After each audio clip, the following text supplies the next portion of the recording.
Hey Zane, so everybody in this industry should know who you are. I know a lot of them already do, but for those that don't know who you are, will you explain a little bit? Yeah, for sure. Well, first off, Jake, honored to be on your podcast. Excited for SolarCon this year. That's kind of how we got linked up together. I saw that you were putting up SolarCon. Was definitely very interested and intrigued by what you guys have done. So just want to say huge shout out to you and definitely a cool dude here. So you'll want to be at SolarCon this year and next year if you can get in, because it's gonna be sold out. But yeah, no. So my name's Zain Jan. For anyone that doesn't know who I am. I'm the CEO of Better Earth Solar. We are a large-scale residential installation company. We install in all of California, Arizona, Florida, and Texas opening up next quarter. We are 2.5 years old. We have a few hundred employees. We have over 1,000 plus salespeople. We have an internal sales division that does door-to-door for our brand and our company. We have an inside sales marketing team that spends almost $1 million a month on ads. Where we Just do $1 that. million a month? Yeah, just $1 million. All right. Yeah, I'm trying to catch up to you. And then we have a dealer division, which is basically partners. So it's other sales companies that want to use our installation services. So that's kind of what we do today. 26. I'm a self-made kind of immigrant. I came to this country with really nothing. My parents never had a lot. When I was 18. I was kind of lost in college, doing drugs, partying. I was a club promoter. So I did. So you were a teenager. Yeah, I was That's a teenager. I was selling drugs. I was selling Were you everything. really? I was selling everything I could get my hands on. Oh Yeah, my no. goodness. I had a crazy life growing up. I think when I was 14 was the first time I did drugs. At 15 I started selling drugs, and I've kind of done it all. And I had a very crazy life, did bad in school. At 18 years old, my mom had previously had a stroke when I was 16, which shifted my paradigm in reality, and she survived. So I wanted to make her happy. So I went to college just for her. Oh, that's what got you out of the drug life and That's what got me drugs out of it. Yeah. When she had that, she had a 2-year rehab, and I was still in it a little bit, but I got out a little bit. Then I went to college for a year and got back into it. And I went because You're an overachiever. You said you went to college for a year. Did you get your MBA within a year? No. I was a dropout. So Me too. I Me had too. probably a 2.4, 2.5 GPA in high school. I got into a state school somehow. I really don't know how I got into this school. Their average GPA was like 3.5. I got in with like a 2.4 or 2.5. Anyways, they let me in this school. Year one, I joined a fraternity. I sell drugs at the fraternity. No, you didn't. I do promoting for events, clubs, bars, everything. And then, I was making good money, honestly. Like, I was making 6 figures as an 18-year-old. So to a lot of people, it was like cool. But to me, I knew I wasn't fulfilled. I knew it wasn't sustainable, and I knew it wasn't something I wanted to do long term. And school definitely wasn't the route for me. So what I ended up doing was I got offered an opportunity to go do door-to-door solar for Solar City. Wait a minute. You did door-to-door sales? I didn't know that. Yeah. I did door-to-door. All right. Yeah. All right. So at 18, that was how I got into solar. At 18, I'm a drug dealer doing all this stuff, and I get offered. This door-to-door guy comes to me, and he says, Zane, I made 20 grand last week doing door-to-door. Like, you should come check this thing out. So I went to like a meeting at Solar City, and I was like, great, I'll give this thing a try. And from there on, I was in the solar industry. So how was that type of sale? Because if you're selling drugs in Miami, can we even call that sales? Is that? I was in Boston at the time, actually. So I grew you up were? in Boston, yeah. I went to college in Rhode Island. Miami's after. All right. But no, so I did that, and then I was making money, but I wasn't like some kingpin drug dealer, right? I'm just like a small local drug dealer, so I'm making decent money, but I wasn't making millions of dollars or anything. So Drop out of school and sell drugs. Wait a minute. yeah, exactly. Okay. Well, And if you want to go to SolarCon, and if you want to learn how to sell drugs, we'll teach you at SolarCon. oh my God. But yeah, no. So I did that, and at 18, I got into solar, and it blew my mind away. So the part I didn't tell you was, I heard about the solar opportunity, and it was the same week that I watched a video with Warren Buffett at his shareholders conference talking about energy deregulation, talking about solar. Isn't that conference really hard to get into? Yeah. It's super. I mean, not crazy hard. Like you can get into it. You just have to know people with tickets and access. But I was watching a video of it, right? Like I wasn't there. I was in my college dorm room at this time. I was watching a video, and I heard him say that the largest transfer of wealth in history was going to be an energy deregulation. So I looked into energy deregulation, and then one of the first things I saw was that solar was one of the large players, and solar was going to become, the next form of renewable and alternative energy other than fossil fuels. And that blew my mind away. I thought of a few things. One, I said, Warren Buffett is saying this is the largest transfer of wealth in history. That blew my mind away. Number two, he was talking about solar and alternative energy and people wanting to own their own power and the independence of it. So that all clicked for me, and I was like, wow, that's solar. So when I got into solar, my level of conviction was like through the roof because I really believed in the product, and I really believed that everyone needed this, and one day everyone was going to transition to it. Well, let me ask you, because I mean, even today, I'm 39 right now. Even today, it's hard for me to hear advice from Warren Buffett or some of these greats in our world, and take advice from them and actually take that to heart. How did you do that as an 18-year-old? Who taught you that? Like, where did you get Well, it was that simple. type It was either like, who do I listen to? I listen to my teacher who doesn't have a business, who's teaching business class.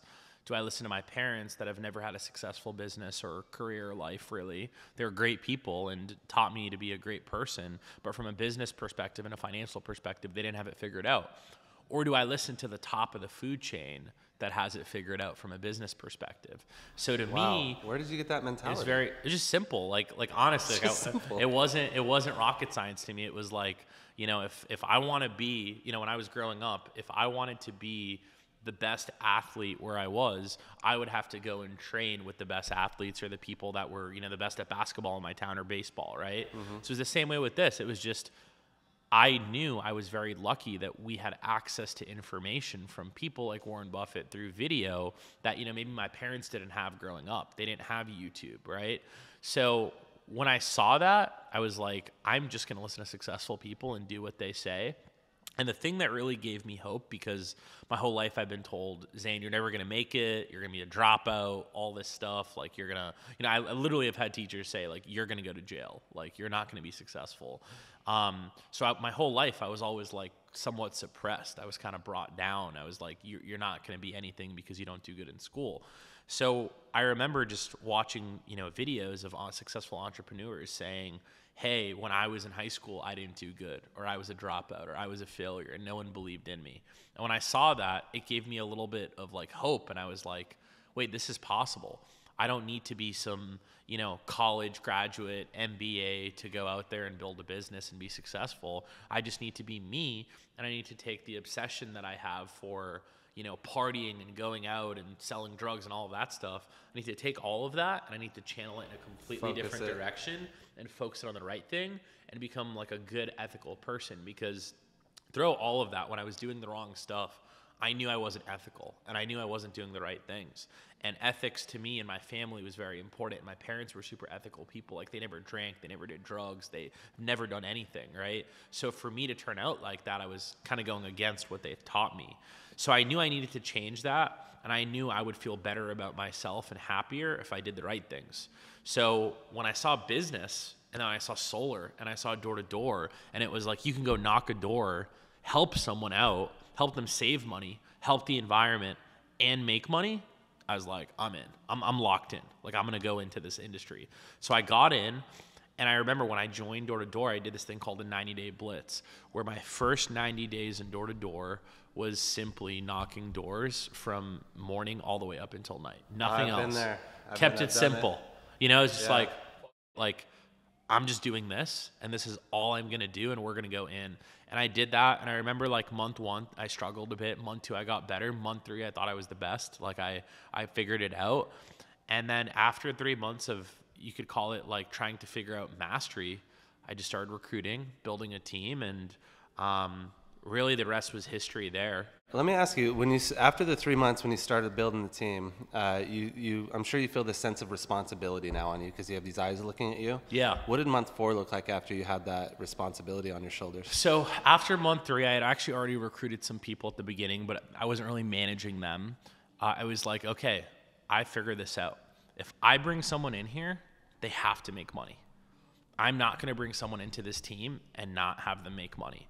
And if they won't make money, it's simply going to be because I gave them 2 to 3 weeks. They didn't have the work ethic, and I told them that I no longer want to work with them, right? Like, I was very strict like that. I was like, listen, if I bring you onto our team, you're not going to let me down. You're not going to make – we were one of the largest offices in Solar City, so I was like, you're not going to make me look bad. At the time, Taylor was my boss. McCarthy? Taylor McCarthy, yeah. All right. So I was like, you're not going to make me look bad in front of Taylor. I'm friends with Taylor, so I'm like, you're not going to make me look bad in front of Taylor. I'm going to take Taylor's position in this company.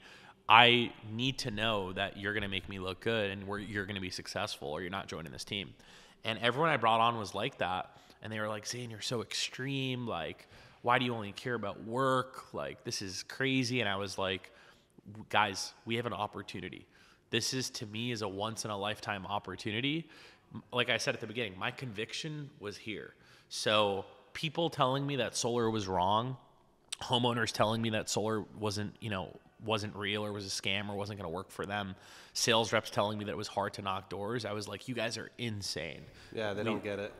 We are blessed. And that's what led me to becoming really successful, recruiting a team, and then, eventually kind of leading down to my path today. So you said something really interesting to me. I've said this before. It's gotten me into trouble. I really wish people would say it to me, but you said it to Taylor. You said, I'm going to take Taylor's job. Yeah. How would you feel, honestly, if someone came to you and said, I'm going to take your job? People say it to me all the time. Does it excite you? When I go to a sales event, people are like, Zain, one day I just want to let you know, like, out of no disrespect, like, I'm going to take your position. And I'm like, listen. Yes. If you're good enough to take my position and you can do what I do and do it better than me, I will give it to you with open arms, because that means that I did my job well and I created people that were better than me. See, that's how it should be. Better than the people around me. Because, like, it's not some ego-driven thing to be a CEO, right? Or to run an organization. No, it's a very hard thing. It's a lot of responsibility. It's a lot of sleepless nights. It's a lot of stress. It's a lot of pressure. There's times where you feel like, and it's just entrepreneurship in general, but there's times where you feel like everything's on top of the world and you're the best and everything's going good and it's going to keep going well. And there's times where you're like, what did I get myself into? Like, this is horrible. Like, I'm depressed, whatever. Yeah, we've been there. Everyone's been there that's done it in business. So when I see people, I'm like, listen, if you really believe that, go with it, because I was you at one point. Like, when I was working at Solar City, which at the time was a huge corporation, I remember being like, I am going to run this company one day. Now, that didn't end up happening, but that level of conviction made me feel ownership of that company and made me feel like Solar City was on my back. Like, I was going to play for Solar City. I was going to be Solar City. And one day I was going to be the CEO of Solar City. And the only reason that didn't happen was during their whole thing with Tesla and the buyout and firing like all the door-to-door team. Right before that, I had heard mumblings of that. And I actually got an offer from another solar company. It was a guy who had built actually today is one of the largest solar companies in the United States. And he had just left the company as the CEO. And he said, listen, Zain, I built this thing up as an installer. You're unbelievable at sales and marketing. He had heard of me through the grapevine. He had met with me for dinner a few times. He goes, I want to work with you and start a company with you. So long story short, he brings me on to be a chief revenue officer. And this is almost probably 5.5, 6 years ago at this point, probably longer than that now. And he says, we're going to move to California. I was in Boston at the time. He says, we're going to move to California. We're going to start this company and we're going to be successful. You run all sales, marketing, front end. I will do all back end. I said, great. So we launched this company. We build it up. We get to like 100 installs, in under our first year, installing it ourselves. And at that time, there weren't sales companies. There weren't really dealers. There weren't 100 installs, what, a year? A month. A month. Yeah. We got to 100 installs a month in our first year. Gotcha. Consistently, right? I mean, we were probably teetering and tottering between 80 and 100. You're averaging 100. Around, we had months where 120 and, 90. But the thing was, we did it in a time where sales partners didn't really exist. Dealerships weren't really a thing. Redline models weren't there. Redline models weren't there. We were paying per a panel. Reps weren't making a lot of money. It was like a completely different ballgame. So what happened was the industry started to go in one direction, where sales started to get compensated a lot. Sales companies started to grow. And the owner of that company, my business partner at the time, was very hell-bent on not changing the cost model. He was like, I don't think salespeople should get paid more. They're overpaid. I don't think salespeople should make more than $50,000 a year. To his top salesperson, he's saying that. To the guy that runs his whole sales division. Right. I'm like, listen, man, like, I get you, but I can't buy into that. Like, right. That's not something I can do. He was honestly a great guy. It wasn't a bad guy or anything. It's just our reality of what sales should make and his reality was completely different. And for about a year or two, I went back and forth with him. And really the last thing that got me was he didn't really want to scale too much outside of California. Who he's talking about right now, just so you know, when he left Solar City, he's talking about Elon Musk. Exactly. I'm talking about Elon. Yeah. Elon didn't want to scale. Elon was stuck. It was his idea for Tesla. Yeah. I was real Tesla. No, so he was like, yeah, like this is what I think we should do. And he wouldn't give up on that. So after going back and forth, I said, listen, take everything that I own in this company.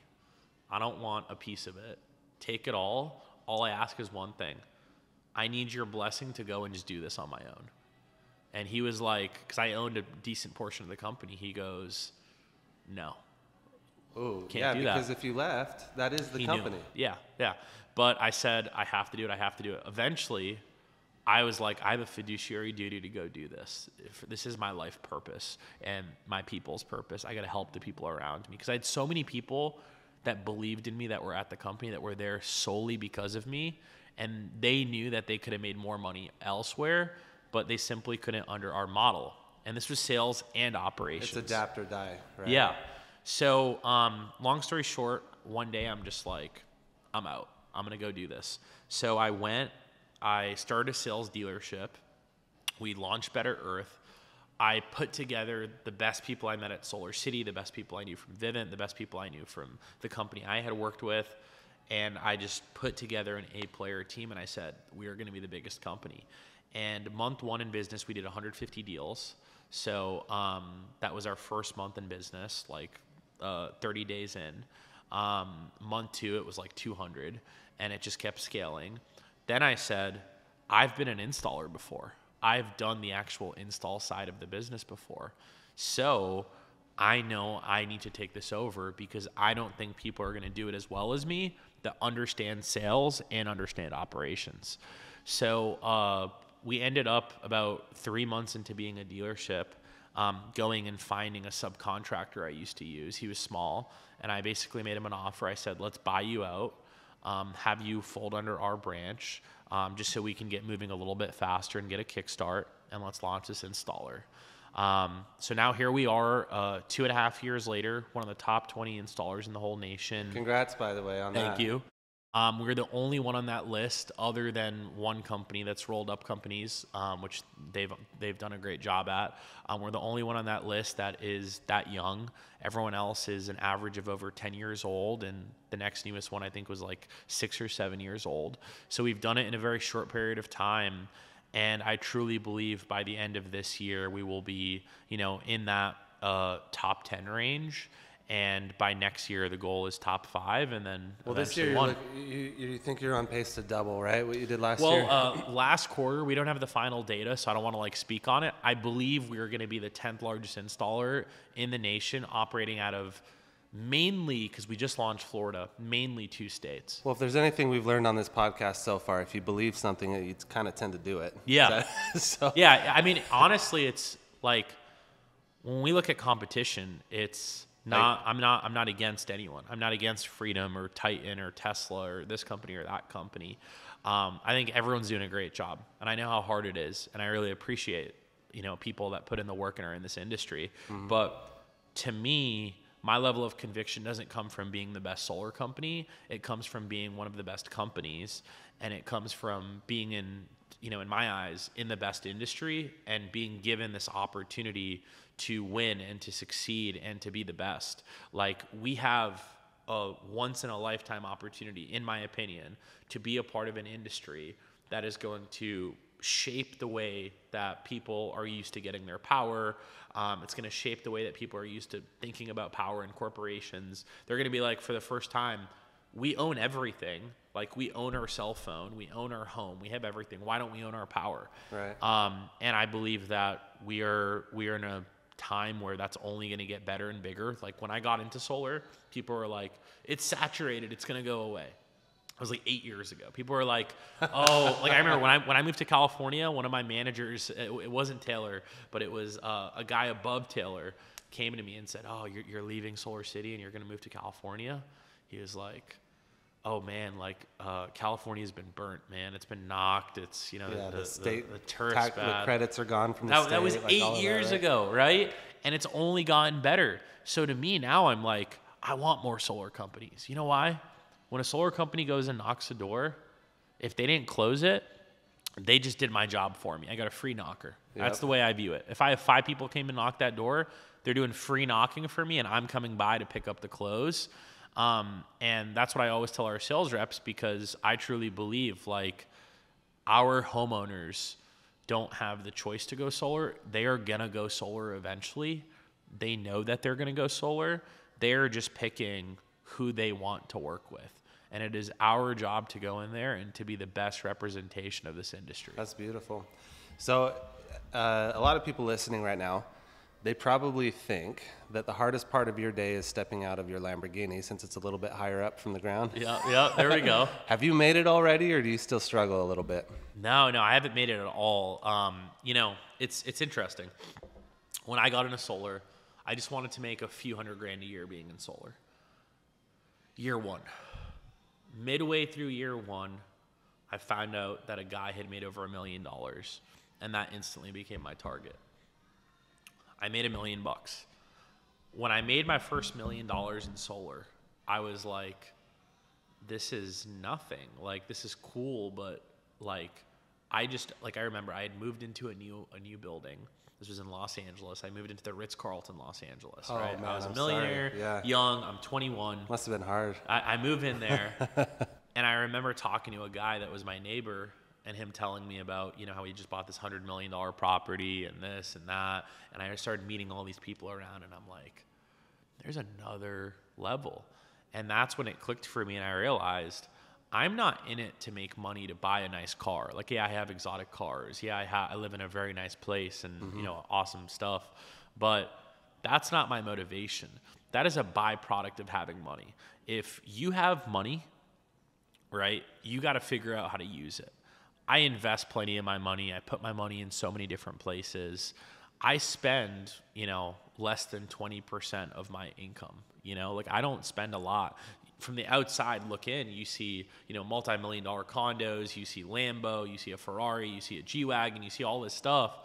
But what you don't see is I don't spend a lot of that, right? I invest most of it. I make enough to be able to have that stuff. So what I always challenge people is don't do something because you want to get that car or you want to get that house, because that's not enough motivation to keep you going. You'll eventually quit. To me, it's a game. And I always tell people about this game that I have. It's a game to earn out and have the, hit my highest potential and be able to do what I know I'm capable of. And my entire life, I knew what I was capable of was a lot greater than what I was doing. And still until this day, I feel that way. I feel that I'm here, the ceiling is, on the moon, and I have to keep going. And it's my duty to use my potential. Like, this is all just a game. So you feel like that 18-year-old kid dealing drugs right now, that you still have more potential, you still have more drive, you still have more of a dream. I'm a better person. I'm a better person. I'll tell you why. At 18, making less money selling drugs and doing that, I was a piece of crap. I wasn't nice to the people around me. I didn't respect people around me. I was not a good human being. Today, I'm ethical. I donate to so many charities. I help so many people. I love the people around me. I try to take care of everyone. I try to give people jobs and opportunity all day long. I love to take care of the people around me and give people around me nice things, because you know, it's important for me to be a good person and be remembered as someone that helped people around me. But none of that is the motivation. The only motivation is, it's very simple, is this is a game. I believe I'm in a game. I'm a professional athlete, and my potential is through the roof, and I am here, and I need to keep getting better. So every day that I show up onto the battlefield, you know, to, you know, go and negotiate pricing with, you know, Solar Edge or QCell, or, you know, working with a new partner onboarding, or dealing with a rep issue, or dealing with a legal issue, or whatever it is, right? A million things come up. All I think about is the game, and I'm like, I'm just in the game right now, and I have to keep going, and I have not hit my ceiling, because I am not a very money motivated individual. Money is nice, and I believe everyone should want money. Everyone should make money, and everyone should shoot to have as much money as possible, because it buys you time, buys you convenience, helps you help those around you. It's important. Anyone that says it's not important, or that's like, oh, like, you know, I know a rich guy and he doesn't buy Lambos, or he doesn't do this. It's like, no, that's just a preference. Like, Right. If you have money to buy something that you can afford, is not a bad thing, and it should not be looked down upon. But that is not motivation to me. To me, motivation is simple. It's find out your purpose, find out what you want to do, and go after it. And for me, it was truly helping as many people as I could. And the only way that I saw I could do that was by reaching my full potential, and that's by working as hard as I can. And I know the more that I build, the more that Better Earth gets out there, the more jobs we create, the more salespeople that we make millionaires, the more homeowners that we help. So earlier you said that you listened to, who was that? Warren Buffett. Yep. Right? Has that changed? I guess let me ask you this. You've made it to a different level than where you were. Yeah. Right? You've probably made it to a level that a lot of the listeners right now hope that they can get to. Yeah. Who do you listen to now to keep going? Like, who are your people that you're just constantly paying attention to? Because Yeah. I love what you said about your family. Like, they taught you to be a good person, but you can't look to them for the business stuff, right? Correct. I love that. Yeah. You're accurate on that. So who do you look to now? Yeah, Who's so your it motivation? depends what I'm doing, right? So I always tell this to people: invest in yourself. I think this is a great segue also into like, and this is not like a plug or paid or anything, but like, go to SolarCon, right? It's a great way to invest in yourself and get around people that have done what you want to do or what you're trying to do. So to me, I have a very simple philosophy. Whatever you want to get better at, go and find the best person in that space and do whatever you can to get around them and pay them as much as you can. I'll give you an example. If I want to go and I want to learn social media, I remember this is years ago. I wanted to get really good at social media.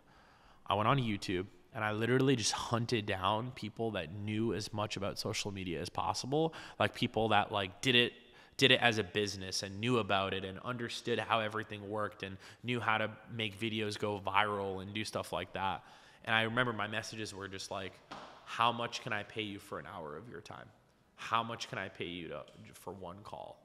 Like, that was my first message out there. It wasn't, hey, what do you offer? What are your services? No, how much can I pay you to hop on a call? Yeah, too many people try to get information for free. Yeah. What do you feel about that? It's not real. It's like, for example, if someone comes to me and wants to get information from me for free, I'm not a charity. Like, you can come work at one of my companies and have access to me, but I'm very busy. I have a fiduciary duty to my thousands of customers, my thousands of sales reps, my hundreds of employees, my families, but like people around me. I have to take care of so many people that for me to sit down and give someone advice for 30 minutes, like, there has to be a real reason behind it, or else, like the way I view it is, if I'm helping one person for 30 minutes, I'm taking away 30 minutes from all these other people that have committed to me and invested in me and believe in me to help them out. So I have a story similar to that. I built this company, Helio Gold, and I decided, hey, I'm going to create all of these videos to train all of these people because I'm so tired of them coming and asking the same questions over and over and over. Yep. So I created these videos, and I spent a couple $100,000 making these things, and I spent like 6 months straight. It was so hard. And I finally released them. I built this website and I released them to my company. I was like, guys, you're welcome. I made these videos. Everything that you need to know is in these. Not one person watched Went them. through it. Not one single person. And what's crazy is when I ended up selling that company, I put those videos for sale at the Solar Academy. People bought them. People bought them, and people were saying how much they've learned from them and how much it's changed their lives. Yeah. So many times, over and over and over again, I have given people free advice. I've done it. I've sat down with them and helped them out for free. Yeah. They never do anything with it. It's the people that paid for that same exact information that actually did something with it and are doing tremendous things today. Yeah. You find the same? Did you ever give it for free? 100%. Huh? Did you ever give it for free? I mean, find that like, same? don't get me wrong, right? Like, when I hop on a podcast like this, like, I feel like I'm giving info for free, or if I speak somewhere, I'm giving info for free, right? But I will never do it. Like, I will never, like, if someone comes up to me and says, you know, I get DMs all day long, like, hey, could you give me advice on this? Or, hey, could you hop on a quick call? I just have a quick question. I'd love to pick your brain. And it's like, I can't do that at this point. If I were to say yes to every person that asked me, I wouldn't be able to do anything. So to me, I believe that there's inherent value in paying for information. And the only reason I believe that is because I personally, Zain Jan, I've paid over $1 million in consulting and mentorship fees, right? Like, personally, like over $1 million plus, because I believe in paying people that have skills to learn them. So like I said, social media, I paid tons of money to learn it. You know, sales, when I first got in, I bought so much training on sales. You know, when I first started speaking, I started going and finding the best speakers and paying them to learn. Like, in my life, wherever I need to get better, I find someone, and I don't care about the money. I don't think about the dollar. I pay them to learn, because to me, that's the cheat code. Like, that's the true way around getting successful. If I were to go and do this on my own, just watch YouTube videos, pay no one, and try to learn, it's probably going to take me 3x the time, cost me way more money, just trying to figure it out and fail. And even an opportunity loss, right? Yeah, and people always say, like, fail, fail, fail, that's the only way you learn. I don't believe in that. I want to fail as minimum, as little as possible. I'm not trying to fail. I'm not trying to go out there and say the only way I'm going to learn is by failing. No, it's like, I want number one to be a success. Does it always happen? No, and I understand that, but I want it to be. So what I'm going to do is I'm going to put the odds in my favor, and I'm going to go and I'm going to try to find someone that already knows it, so I can just copy and paste what they have. There's so many people with amazing ideas, and they're good at, or they're very good at one skill. If you want to learn it, just go and pay them and copy and paste. It's not that hard. It's not. I love that. So you're going to SolarCon. You're going to go speak at SolarCon. Yep. This is one time, which I really appreciate, that you're going for free. You even mentioned. I remember we were talking about it, and I was like, it's a paid thing. And you said that, and you're like, hey, everyone else is kind of just doing this for free. And I was like, you know what? Like, this event, to me, I'm doing something. I'm going out there into an event where, one, there's going to be a lot of amazing people in our industry, and it's a great chance to network. But number two, I believe that there's going to be true change made there, because our industry needs better education. It needs better salespeople. It needs better companies. The more amateur companies that there are, or the more salespeople there are that are uneducated, it makes all of us look bad, and it makes our lives much harder. If the industry ever gets regulated, if there's issues, it's all because of the people in it are uneducated, untrained, and don't have info. So to me, events like this are necessary and needed because they bring information to people and they help people understand and learn things. I hope that there's someone there that goes to SolarCon, hears me speak, they just started their solar company, and they're like, wow, like, that's all I needed to hear to level up, be professional, and truly build out my company the right way. That's really huge of you, and I know that we're all extremely thankful. I remember when I announced it to the SolarCon team, everyone was like, what? Zane's coming. Everyone lit up. So we appreciate it. But it does fall right in line with what you were saying, your passion. It's not about the money. If it was about the money, we wouldn't make it, right? We would all quit. You're doing this because of the passion of creating a better earth. Yeah. Name of your company. But you're doing it for your passion, right? Yeah, I just love it. Like, it's like, if you were to have me talk about something I didn't love, you would very quickly notice it. I am so bad at faking it. Like, I'll sit there and just be like, yeah, okay. Like, I'm so bad at faking it. But when I'm passionate about something, it's the complete opposite. Like I have energy, I'm lit up, I'm excited, I love what I do. And I just love our industry so much.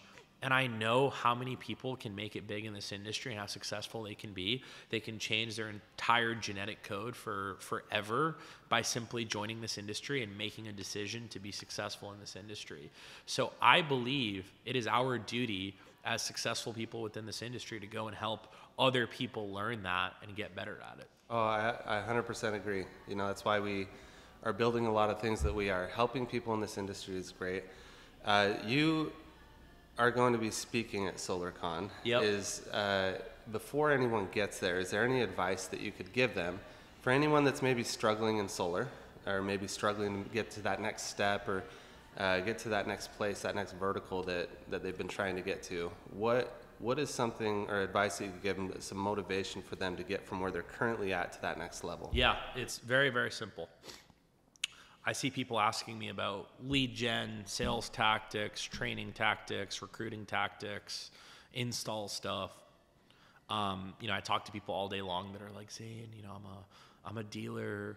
I'm trying to figure it out, but I think I want to go install now and figure this thing out. And I'm like, brother, you haven't even figured out step one. How are you going to figure out step two? Mm-hmm. So I always tell them, none of that is the issue. All of that you will figure out. The number one issue is your level of commitment to working within this industry and believing in it. The amount of people I have heard say, I'm going to be in solar until the tax credit is done. I'm going to be in solar for the next 2 years is unbelievable. Like CEOs of decently sized companies, I've heard say that. And it blows my mind away because I'm just like, what are you selling? Like, do you really know what you're doing? Or are you just saying this because you think it's right? Like, it blows my mind away. So what I always tell people is the only thing that's missing between you not being successful and you being successful, it's your commitment. You have to go all in. I made a decision when I was at Solar City that I was going to be in the solar industry. I was going to do other things too, but that I was going to be in the solar industry for the rest of my life. And it was a bold and huge commitment. And I told everyone around me, I said, listen, I will be in this industry until the day I die. I will not retire from it. I will never leave it. I will do other things too, but this is what my life commitment is going to be because I believe in it so much. The reason I am where I'm at is because I have that commitment, and guess what comes with that commitment? People follow me. People listen to me. People want to be a part of it. People see the vision, and that's what makes them work so hard, and that's why we're successful. Do you enjoy having that kind of pressure on you? I mean, Yeah. If you mess up one time, all these people are following you because of your success, right? Yeah. If you mess up one time, it's like it doesn't matter what you did the last 5 years. They're going to hold you responsible now, blame you for everything, and say, I knew it. For sure. And, as entrepreneurs, we take that bet every single day. As an athlete, right, if you walk onto a basketball court, on the football field, and you mess up, you have, this entire city, all these fans that are going to blame you for it, no matter what you do. Do good or bad, it was your fault or it wasn't, you're going to get blamed. So to me, it's not really caring about what other people think. It's more about doing the best that I did. Like, if I ever fail at something and I knew that I didn't give it my all, that's what's going to kill me way more than people saying I failed. I could care less if people say I failed because, I've heard people tell me I was going to fail for the last 8 to 10 years of my life straight in my business career. And I've won every single year, and I've doubled in size every year, and I've doubled in income almost every single year. Like, this is the year you're going to fail now. This is the year now. Yeah, right. It's going to be this year. And I'm like, forget about the other 5. It was this year. My odds of failing get tinier and tinier and tinier and tinier the more successful I get. Because when I started, I didn't have much of a track record or experience or people following me. Today, it's like, listen, I could lose my entire company.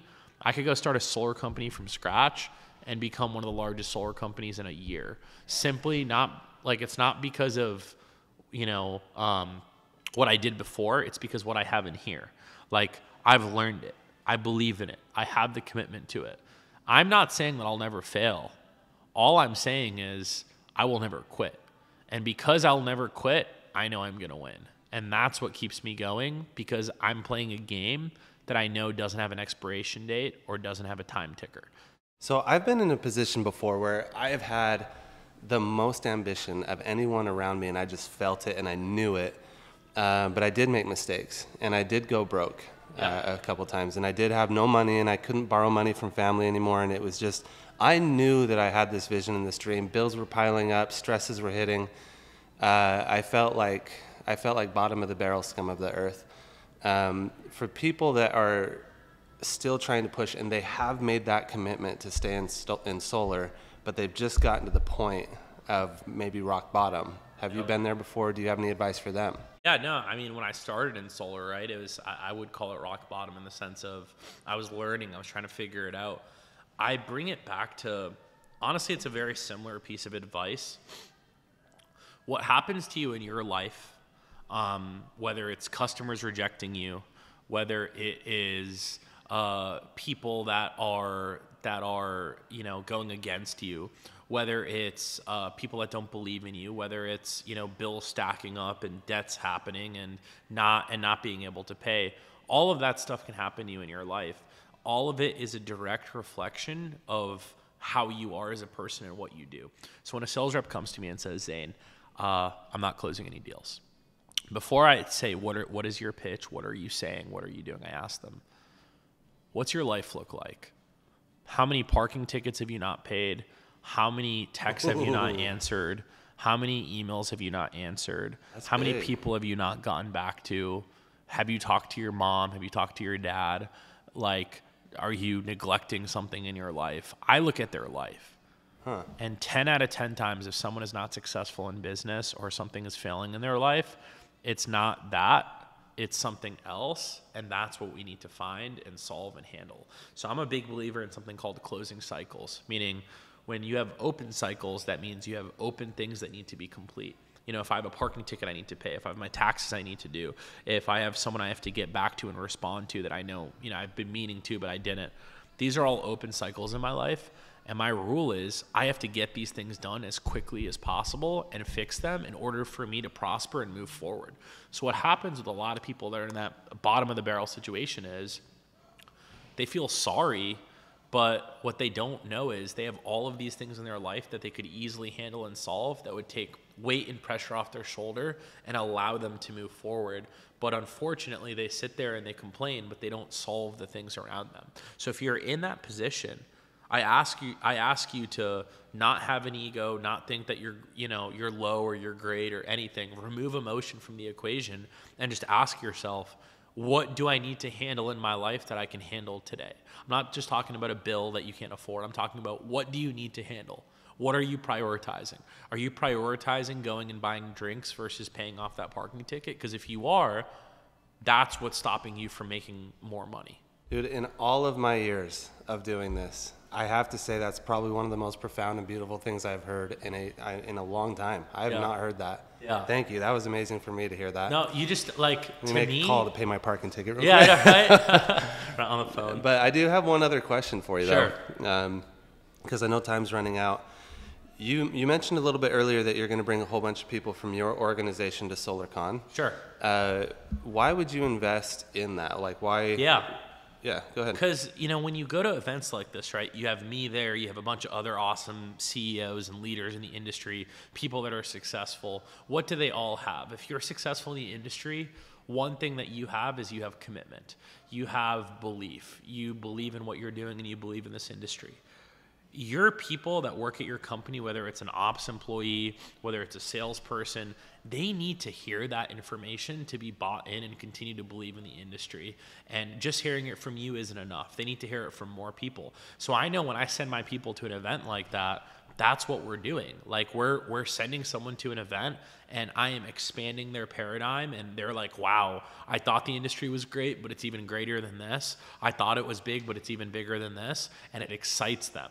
The ROI on an excited sales rep or employee within your company is way better than any real estate investment or stock investment. So when I go there, like your tickets are $500 to $1,000. If I'm sending one person there and I can get them motivated and excited, I can make 100x the return on what I did for sending them there. So from a business decision, it's very profitable, but from just helping your company, it only makes sense to have people go into an environment where other people all believe in the same thing and come together. It will just expand their mind and their energy and their belief in what they do and make them better at what they do. That is beautiful. Thank you for that one too. Yeah, for sure. Yeah, I'm learning from you on this podcast. I love it, man. So, how do this is Zain Jan, by the way, for everyone that wants to know. Zain, Zain, Jan, Jan. Yep. How do they find you? Yeah, so you can find me on Facebook. Just type in my name. You can find me on Instagram. It's Zain Jan Official. Twitter, TikTok, all of it's pretty much the same handle. So you can check me out there. I have a few videos on YouTube. You can also check those out. Just type in my name there, and yeah, you'll find all of it. I love his sense of humor too. I've seen him on some of the groups where someone in the industry says, "Has anybody heard of this Zain Jan guy? Can he be trusted?" And I saw one time you got on there and go, "Well, I trust him." He's a good dude. Zane's a good man. He's been taking us around, getting us coffees. Very hospitable, beautiful place. This is his house. He has ocean views. Guys being very generous with his time. I appreciate it. The listeners appreciate it. Thank you so much. Yeah, I appreciate you guys, and I just want to say for anyone that's watching this, like, what you guys are doing is remarkable. It's incredible. It helps the industry so much, and don't take it for granted. Like, if you think spending $500 or $1,000 on a ticket is hard, just don't undercut the value or the amount of effort and time that it takes for this team to put on an event like this. I personally know what numbers like this are for an event like this, and I can tell you these guys can make way more money doing stuff that doesn't help the industry. The reason that they do this is to truly help the industry and help all of you out that are going to be coming there, and they sacrifice a lot of time, effort. It is not an easy thing to pull off, and they've done it in a very short period of time. So huge shout out to you guys, and hopefully we see you at SolarCon this year or next year. Woo! Thank you, Zain. Awesome.